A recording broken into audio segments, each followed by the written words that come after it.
बड़ी खुशी है मुझे।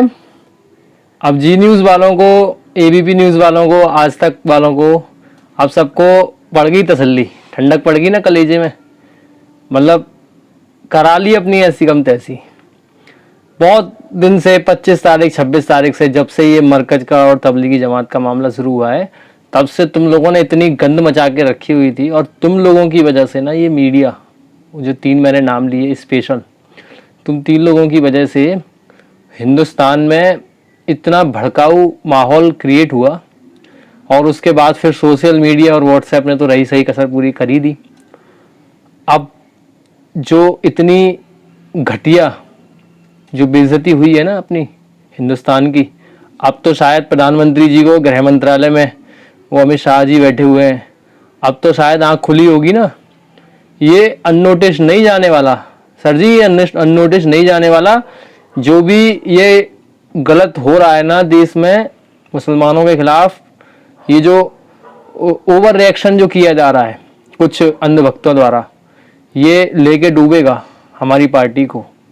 हमारी पार्टी में इसलिए बोल रहा हूँ क्योंकि मैं आपकी जो आइडियल्स हैं, आपकी जो फिलॉसफी है, मैं उसका सम्मान करता हूँ। लेकिन ये जो आपकी जो पार्टी को संरक्षण मानकर जो कुछ लोग अपनी मनमानी करते हैं ना, इसको अगर आपने नहीं रोका तो हमको बहुत नुकसान होने वाला है और आपका बहुत सारा सपोर्ट जाने वाला है।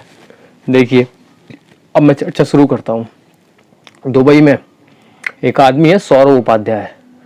सौरभ उपाध्याय है, चीफ है ये एक मल्टी मिलियन डॉलर कंपनी के, मतलब करोड़पति अरबपति तो हैं।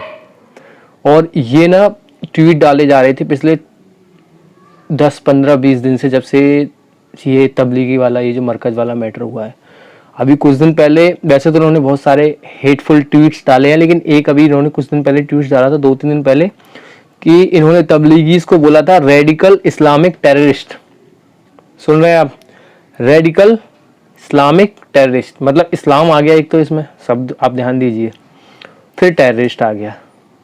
तो इसमें टेररिस्ट वर्ड के साथ जो इस्लामिक जुड़ा है ना, ये ऐसा लगता है कि पूरी कौम को टेररिस्ट बताया जा रहा है। और मजेदारी वाली बात क्या हुई पता है इसके बाद? ये अल कसीनी है, दुबई की प्रिंसेस जो रूल करती हैं दुबई पर, इनका ट्वीट आया एक इन भाई साहब के जवाब में। इन्होंने कहा, anyone openly discriminating in UAE will be fined and made to leave. इसका मतलब ये हुआ कि जो भी दुबई में ये भेदभाव फैलाएगा खुले में, इसको फाइन किया जाएगा और कहा जाएगा कि भाई साहब दुबई छोड़ के आप चले जाओ। इन्होंने, भाई साहब ने एक ट्वीट किया कि हम इंडियंस ने दुबई में जो है वो बिल्कुल कुछ नहीं था, दुबई में रेगिस्तान था, वहाँ से हमने दुबई को, आज का जो दुबई दिखता है वो हमने बनाया अपनी मेहनत से। तो इस पर अल कसीनी का जवाब था, all employees are paid to work, no one comes to for free. इन्होंने कहा कि जो भी लोग यहाँ काम किया है, जिन लोगों ने भी यहाँ पे मेहनत की है, उन लोगों सबको पेड किया है दुबई ने, और किसी ने भी यहाँ पर फ्री का नहीं खाया है, मतलब यहाँ पर किसी ने फ्री में काम नहीं किया, सॉरी। और उन्होंने कहा है कि तुम लोग यहाँ से रोटी अपनी बनाते हो, और तुम लोगों की ये जो बदतमीजी है जो तुम ये डाल रहे हो फेसबुक पे, हेटफुल ये ट्विटर पे जो हेटफुल कमेंट, ये अननोटिस नहीं जाएंगे। ये तो रही एक घटना।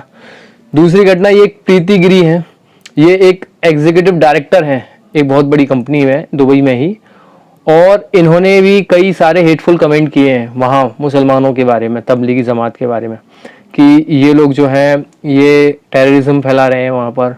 और इन्होंने एक कमेंट किया था जिसमें इन्होंने कहा था कि अगर ये लोग नहीं बताते हैं, मतलब ये जमातियों के बारे में कहा कि अगर ये लोग बाहर नहीं आते हैं निकल के, लोगों को नहीं बताते अपनी आइडेंटिटी, तो इन लोगों को गोली मार देना ही एक ऑप्शन रहेगा।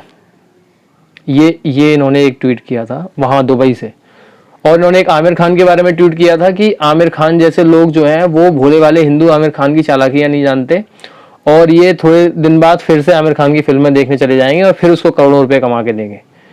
इस तरह के कमेंट डाले थे। इस पर भी एक दुबई की ही एक ऑफिसर है, सीनियर ऑफिसर, उन्होंने बोला इस ट्वीट पर कि तुमको ये दुबई छोड़ के जाना पड़ेगा अगर तुमको यहाँ से इतनी प्रॉब्लम है। क्योंकि प्रीति गिरी ने एक ट्वीट में कहा था कि ये जो सुन्नी है, सुन्नी को इन्होंने टेररिस्ट बताया था, और इस पर जो वो दुबई की जो एक ऑफिसर है उसका एक ट्वीट आया था। उन्होंने कहा था कि मेरे जो प्रशासन में जितने भी ऑफिसर्स हैं, सीनियर ऑफिसर, वो सब सुन्नी हैं, मैं भी सुन्नी हूँ, और दुबई में जो शासन है वो भी सुन्नी लोगों का है। तो क्या तुम ये चाहती हो कि तो हम लोगों का बहिष्कार कर रही हो? उन्होंने इसके बाद ये भी कहा कि इसका जवाब तुम्हें देना पड़ेगा और इसकी तुम्हें कीमत चुकानी पड़ेगी। तब से ये सौरभ उपाध्याय और प्रीति गिरी दोनों ये ट्विटर से गायब हैं। इन्होंने अपना ट्विटर हैंडल शायद डिलीट कर दिया है। और ये तीसरे भाई साहब हैं तेजस्वी सूर्या। इन्होंने 5 साल पहले एक बड़ा ही, कहना चाहिए, एक ट्वीट किया था महिलाओं के बारे में, अरब वुमेन के बारे में। और वो ट्वीट मैं यहाँ पर नहीं बोलने वाला हूँ, वो ट्वीट आपको जाकर देखना पड़ेगा, इंटरनेट पे ऑनलाइन आपको देखने को मिल जाएगा। क्योंकि आज की तारीख में अगर आप कोई सोशल मीडिया पे गलती करते हैं तो आप बच नहीं सकते, क्योंकि स्क्रीनशॉट नाम की एक बहुत बड़ी बीमारी है। तो इन भाई साहब ने अरब में एक ट्वीट किया था अरब महिलाओं के बारे में, वो ट्वीट फिर से दोबारा रिट्वीट कर दिया है अरब देशों के ही एक सीनियर जो वहाँ के जो प्रिंस हैं उन्होंने। और उन्होंने बोला कि तुम्हारी, एक्चुअली उन्होंने प्रधानमंत्री मोदी को ट्वीट जो टैग किया, उन्होंने बोला कि तुम्हारी पार्टी में एक पार्लियामेंट्री है, मतलब एक एमपी है, जो हमारी महिलाओं के बारे में इस तरह का भद्दा ट्वीट करता है। क्या तुम उसके खिलाफ कोई कार्रवाई करोगे? क्या आप उसके खिलाफ कोई कार्रवाई करोगे? क्योंकि आपके और हमारे के बीच के जो अच्छे संबंध हैं वो परस्पर म्यूचुअल रेस्पेक्ट, यानी कि हमारे परस्पर जो हमारा एक दूसरे के प्रति सम्मान है उसकी वजह से है। और इस तरह की हमारी महिलाओं के खिलाफ अगर कोई ट्वीट करता है इतना घटिया, तो क्या आप इसके खिलाफ कोई एक्शन लेंगे? आप जरूर वो ट्वीट जाकर गूगल पे सर्च करना। वो 5 साल पहले तेजस्वी सूर्या ने किया था, जो कि बीजेपी के फायर ब्रांड नेता हैं और बेंगलोर से उन्होंने एमपी का चुनाव, जो एमएलए एमपी का चुनाव लड़ा था और वो जीत कर आए थे। तो 28 साल की उम्र में वो एमपी बने थे। तो अब अच्छी खासी मतलब इंसल्ट करा ली। और आज से आप देख रहे होंगे ये तीनों जो न्यूज़ चैनल है ना, जी न्यूज़ और ये आज तक और एबी न्यूज़, अब ये तबलीगी जमात के बारे में ना उल्टा सीधा कुछ नहीं बोलेंगे। क्यों? क्योंकि अब ऊपर से ऑर्डर आ गया होगा। लेकिन अब जाके क्यों आ रहा है? तब से क्या हो रहा था? तब से किसका संरक्षण था? इन लोगों को इतनी नफरत फैलाई जा रही थी, मतलब सिविल वॉर की, मतलब एक तरीके से मैं तो कहता हूँ अच्छा हुआ ये दुबई ने हमारी बेइज्जती की। मुझे लग रहा है कि जो होता है ना अच्छे के लिए होता है, जैसे भगवान श्री कृष्ण ने कहा है ना गीता में, जो होता है अच्छे के लिए होता है।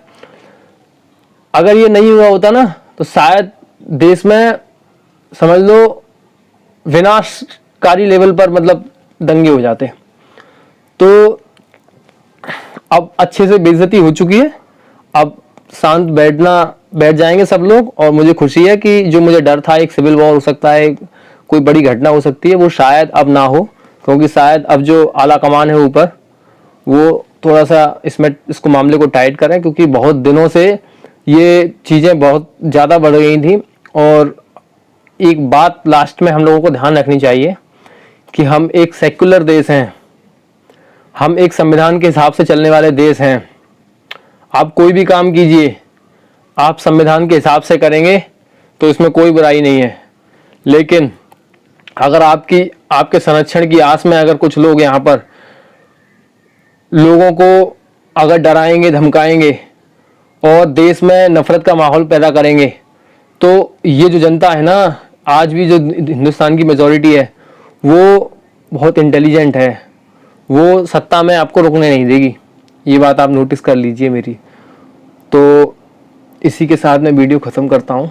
उम्मीद करता हूँ कि आपको मेरे वीडियो से थोड़ा बहुत एक आइडिया लगा होगा, जो कि आपको मीडिया नहीं बताती है। जो आपको मेन स्ट्रीम मीडिया है इंडिया की, वो इतनी अब बिकाऊ हो चुकी है ना कि वो आपको ये सब चीज़ें नहीं बताएगी।